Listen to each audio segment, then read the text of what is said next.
बच्चों, आज हम सभी माखनलाल चतुर्वेदी जी द्वारा कैदी और कोकिला पाठ का अध्ययन करेंगे। कैदी और कोकिला कवि माखनलाल चतुर्वेदी द्वारा रचित अत्यंत प्रसिद्ध लोकप्रिय कविता है। स्वतंत्रता आंदोलन के दिनों में कवि को अनेक बार जेल यात्राएं करनी पड़ी। वह कैदियों के साथ होने वाले अमानवीय व्यवहार तथा उनकी यातनाओं से भली भांति परिचित हैं। ऐसी ही स्थिति में जेल में उदास तथा एकाकी अवस्था में, एकाकी मतलब अकेला, एकाकी अवस्था में आधी रात्रि के समय कोयल को अपने मन का दुख और असंतोष बताते हुए उसे मुक्ति का गीत सुनाने के लिए कहते हैं, जिससे लोगों में अपनी मातृभूमि को मुक्त कराने की प्रबल भावना पैदा हो सके। तो हम लोग देखते हैं कि पाठ में क्या है। लिखा है, क्या गाती हो, क्यों रह रह जाती हो, कोकिल बोलो तो, क्या लाती हो, संदेशा किसका है, कोकिल बोलो तो। ध्यान दीजिएगा, स्वतंत्रता के लिए संघर्ष करने के कारण कवि को अंग्रेजों ने कारावास में कैद किया हुआ है। जैसा कि आप जानते हैं कि माखनलाल चतुर्वेदी जी द्वारा कई बार जेल भी जाना पड़ा उन्हें। एक रात उसे एक कोयल की कूक सुनाई देती है। कहाँ पर? उसी कारावास में। कोयल प्रायः रात को नहीं कूकती। कभी उसको इस कूक पर कहता है कि हे कोयल, तुम कहो तो सही कि तुम क्या गाती हो। हे कोयल, तुम क्या गाती हो। और फिर बार बार तुम चुप क्यों रह जाती हो। कोकिल बोलो तो, हे कोयल बोलो तो, क्या लाती हो, संदेशा किसका है।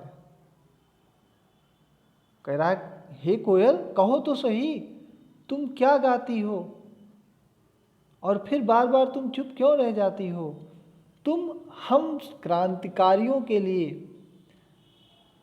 क्या संदेशा लाई हो, संदेशा किसका, क्या लाती हो, संदेशा किसका है, क्या संदेशा लाई हो और वह संदेशा किसका है। कोयल बोलो तो। आगे देखेंगे, ऊंची काली दीवारों के घेरे में, डाकू चोरों बटमारों के डेरे में, जीने को देते नहीं पेट भर खाना, मरने भी नहीं देते नहीं तड़प रह जाना, जीवन पर अब दिन रात कड़ा पहरा है, कड़ा पहरा है। क्या कह रहा है कवि? कवि अपने और जेल में बंद अन्य बंदियों के बारे में कोयल को बताते हुए कहता है कि हे कोयल, हम क्रांतिकारी इस जेल की ऊंची ऊंची काली दीवारों में घेरे में कैद है। ऊंची ऊंची काली दीवारों के घेरे में कैद है, अर्थात वहां कोई रोशनी नहीं आती। असल में तो वही उनका निवास स्थान है। कौन सा? डाकू चोरों बटमारों के डेरे में। असल में यह स्थान तो उनका निवास होना है जो डाकू होते हैं, चोर होते हैं, बटमार होते हैं। बटमार मतलब जो बटुआ चुराने वाले, बटमार होते हैं। ऐसे अपराधियों के लिए ये जगह होनी चाहिए। लेकिन जो जेल प्रशासन है वो बहुत ही अत्याचार कर रहा है और क्या करता है? जीने को देते नहीं पेट भर खाना।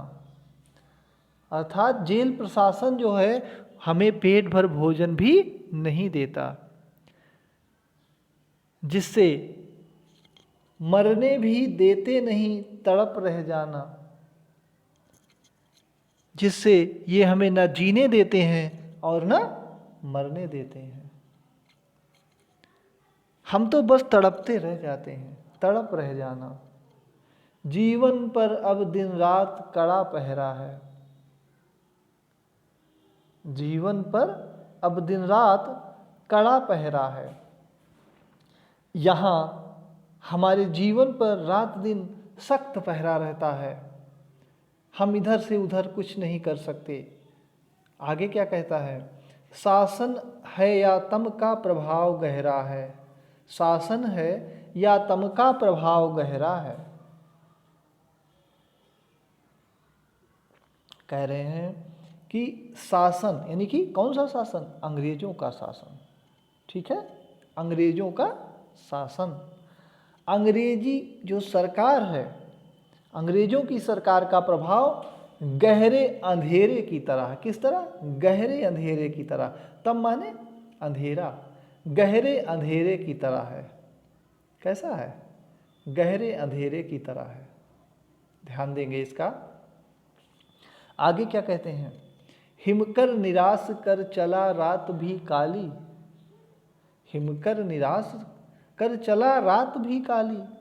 हिमकर किसे कहते हैं? हिमकर माने होता है चंद्रमा। हिमकर, हिमकर माने चंद्रमा, चंद्रमा की पर्यायवाची है। कह रहा है कि चांद भी क्या हो चला है? डूब चला है। हिमकर निराश कर चला, और अब हम निराश हो गए हैं। चांद डूब गया और हमें निराश कर दिया है, और हम निराश होकर काली रात में जी रहे हैं। कैसी रात में? काली रात में जी रहे हैं। इस समय कालिमा मई जगी क्यों वाली। ऐसे में अर्थात इस समय हे कालिमा मई। कालिमा मई किसे कहा जाता है? इस समय कालिमा मई, ऐसी अंधेरी रात में, कालिमा मतलब अंधेरी रात में, हे काली कोयल तुम क्यों जग गई, तुम क्यों जग गई। आली माने सखी, वो अपने को उस कोयल की मित्र बता रहा है। कौन? कवि। ध्यान देने की बात है। फिर कहता है क्यों हुक पड़ी वेदना बोझ वाली सी। कवि कोयल से पूछता है क्यों हुक पड़ी। हुक पड़ी मतलब चीख पड़ी कि हे कोयल, इस कालिमामयी रात में जब पूरा विश्व गहरी नींद में सो रहा है, तो क्यों हुक पड़ी वेदना बोझ वाली सी। तो भारी बोझ वाली वेदना के समान तुम क्यों हुक पड़ी हो, मतलब क्यों चीख पड़ी हो, क्यों चिल्लाने लगी हो। आगे है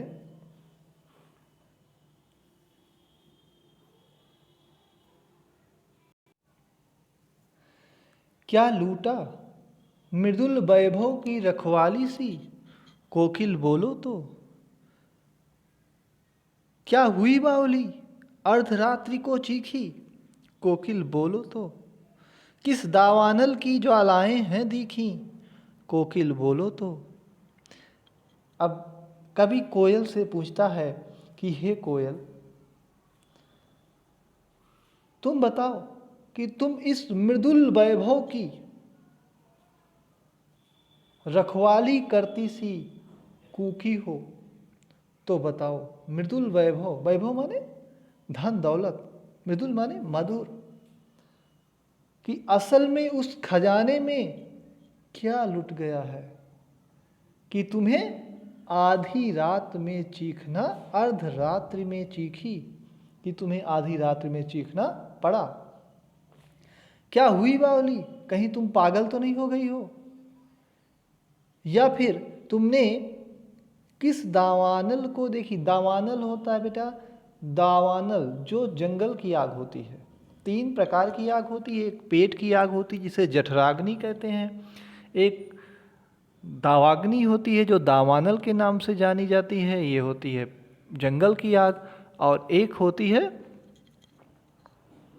बड़वानल, बड़वाग्नि के नाम से जानी जाती है। ये समुद्र की अग्नि होती है, समुद्र में लगती है।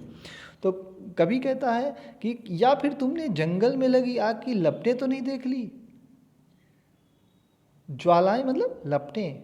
कोयल बोलो तो, तुम क्यों चीख रही हो, कवि बार बार पूछ रहा है। आगे देखेंगे, क्या देख न सकती इस जंजीरों का गहना,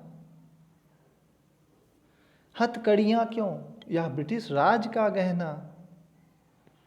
कोल्हू का चर्रक चूं जीवन की तान, गिट्टी पर अंगुलियों ने लिखे गान। हूँ मोट खींचता लगा पेट पर जुआ, खाली करता हूँ ब्रिटिश अकड़ का कुआं। ध्यान देने की बात है। क्या कह रहा है कवि? कवि जो है कोयल से कह रहा है कि हे कोयल, क्या तू असमय इसलिए क्रंदन मचा रही है क्योंकि हमारे शरीर पर ये बेड़ियां, बेड़ियां मतलब जंजीर समझकर अपनी अप्रसन्नता प्रकट कर रही है, तू दुखी हो रही है। फिर कवि कहता है ये बेड़ियां की जंजीरें हमारे आभूषण हैं, जंजीरों का गहना हमारे आभूषण हैं। इन हथकड़ियों को हम अंग्रेजी राज का, ब्रिटिश राज का गहना यानी अंग्रेजी राज का गहना मानते हैं। आगे क्या कहते हैं? कोल्हू का चर्रक चूं जीवन की तान। वो कह रहे हैं कि हमें जेल में कोल्हू खींचना पड़ता है। आपने देखा होगा बैलों को कोल्हू खींचते हुए, बैलों को बांधा होता है और वो कोल्हू खींचते हैं। ऐसे ही तो कवि क्या कहता है, उसकी जो चर्रक चूं आवाज को हम जीवन का संगीत मानते हैं, जीवन की तान अर्थात जीवन का संगीत मानते हैं। फिर कहते हैं गिट्टी पर अंगुलियों ने लिखे गान, अर्थात जो पत्थर तोड़ते हैं और पत्थर तोड़कर जो गिट्टियां बनाते हैं उन पर हमारी अंगुलियां मानो गान, लिखे गान मानो गीत लिखती हैं। ठीक है। हूँ मोट खींचता लगा पेट पर जुआ। मोट एक पुर होता है, जो चमड़े का एक बड़ा सा थैला होता है जिसमें कुओं से पानी निकाला जाता है। इसे पुर या चरस भी कहते हैं। ठीक है। आगे इसमें क्या कहते हैं, मैं मोट खींचता लगा पेट पर जुआ। मैं पेट पर जुआ बांधकर मोट या चरस यानी पानी का खींचने का बड़ा थैला खींचता हूँ। और इस तरह से क्या करता है, कह रहा इस तरह से मैं जो पानी कुएं से निकालता हूँ, खाली करता हूँ, मानो ब्रिटिश अकड़ का कुआं। मानो क्या करता है, मानो वह ब्रिटिश अकड़ है और जिसे हम धीरे धीरे नष्ट कर रहे हैं। क्या कर रहे हैं, नष्ट कर रहे हैं। आगे क्या है, दिन में करुणा क्यों जगे रुलाने वाली, इसलिए रात में गजब ढा रही आली। इस शांत समय में अंधकार को बेद रो रही क्यों हो, कोकिल बोलो तो चुपचाप मधुर विद्रोह बीज इस भांति बो रही क्यों हो, कोकिल बोलो तो। दिन में करुणा क्यों जगे, हे कोयल मैं समझ चुका हूं कि तुम असमय अर्थात रात्रि में अपना स्वर सुनाने आई हो, क्योंकि तुझे पता है कि दिन के समय में हम क्रांतिकारियों की को घोर यातनाएं देते हुए कठिन परिश्रम कराया जाता है। उस समय अंग्रेजों से किसी करुणा की आशा नहीं की जा सकती और तुम्हारे मधुर स्वर का भी कोई महत्व नहीं रह जाता। वह समय तो हमारे साहस एवं धैर्य की परीक्षा का होता है। दिन भर की यातनाओं तथा कठिन परिश्रम से उत्पन्न घावों पर मलहम लगाने के लिए ही तुमने यह उपयुक्त समय चुना है, जो अब यह करुणा भरी गीत को गा रही हो। ठीक है। फिर कहते हैं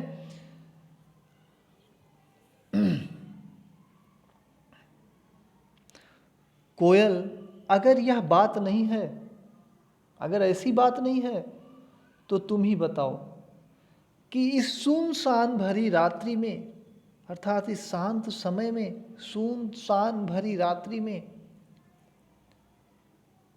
सारी कालिमा को तोड़ते हुए यानी कि अंधकार को बेद माने तोड़ना, काटना, सारी कालिमा को तोड़ते हुए करुण रोदन क्यों कर रही हो।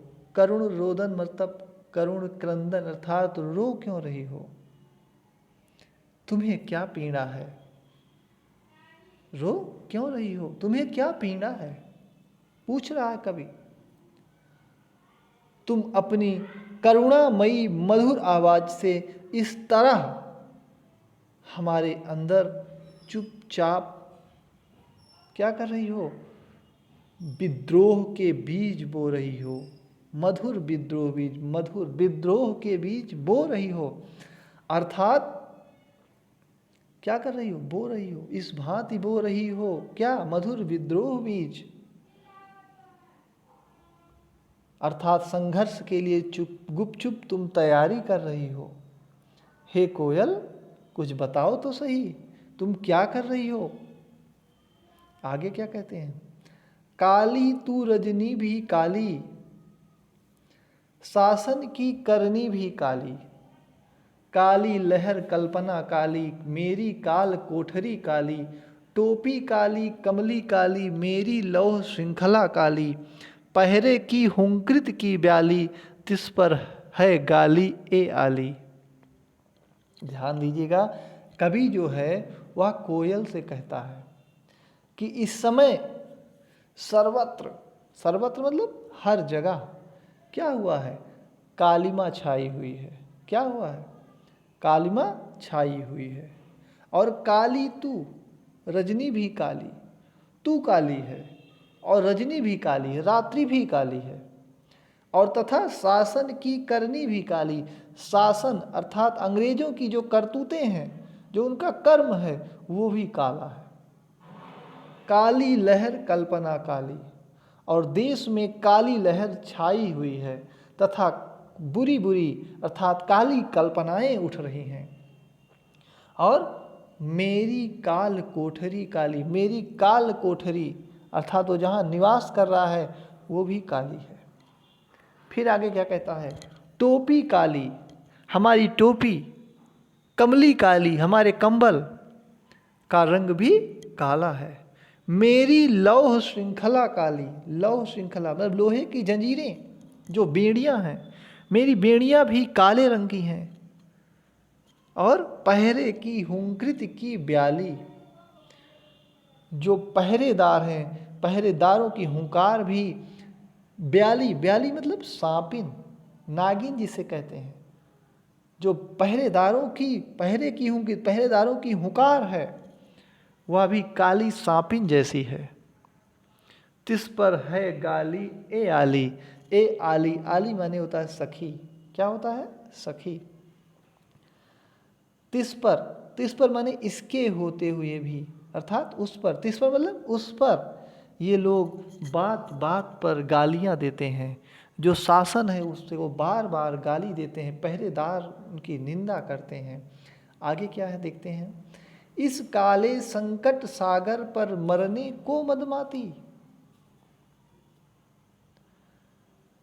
कोकिल बोलो तो अपने चमकीले गीतों को क्यों कर हो तैराती।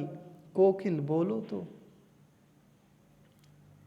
ध्यान देना बच्चों, जेल में जो बंद कवि है और अन्य क्रांतिकारी को लगातार पीड़ा दी जा रही हैं, यातनाएं दी जा रही हैं, और जेल से बाहर देश में लोग अंग्रेजी सरकार के कारनामों से ऊब रहे थे। उनके भीतर परतंत्रता समाप्त करने की उमंग जाग चुकी थी। मतलब वो आज़ाद होना चाहते थे, गुलामी की जंजीरों को तोड़ना चाहते थे। पूरे देश में क्रांति की आग दावानल की भांति फैल रही थी और अंग्रेजी सरकार इस क्रांति को दबाने का असफल प्रयास कर रही थी। ऐसे समय में कोयल का गीत सुनकर कवि उससे कहता है, क्या कहता है आप देखें ध्यान से।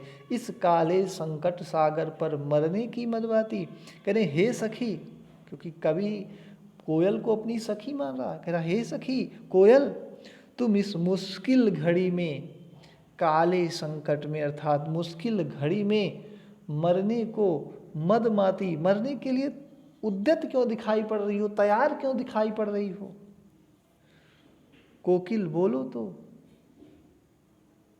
तुम यहाँ मस्ती में भरकर हम क्रांतिकारी कैदियों को गीत अवश्य सुना रही हो, पर तुम पर भी मौत का खतरा मंडरा रहा है। तुम अपने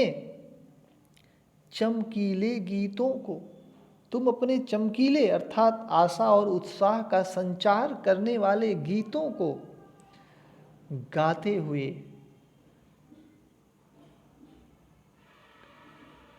कालिमामयी रात्रि में कारागार के आसपास क्यों घूम रही हो?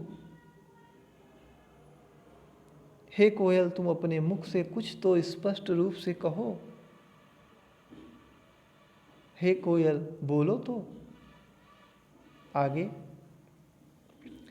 तुझे मिली हरियाली डाली, मुझे नसीब कोठरी काली, तेरा नभ भर में संचार, मेरा 10 फुट का संसार। तेरे गीत कहाँ में वाह, रोना भी है मुझे गुनाह। देख विषमता तेरी मेरी, बजा रही तिस पर रणभेरी।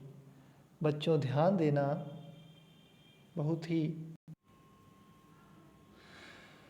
बहुत ही महत्वपूर्ण है। ध्यान दीजिएगा, कवि अपनी तुलना अब कोयल से कर रहा है और कहता है कि हे कोयल, तुझे तो रहने के लिए हरियाली डाली, तुझे मिली हरियाली डाली, तुझे तो रहने के लिए हरी भरी टहनी मिली है, डालियाँ मिली हैं। मुझे नसीब कोठरी काली, लेकिन मेरे नसीब में, मेरे भाग्य में यह जेल की काल कोठरी है।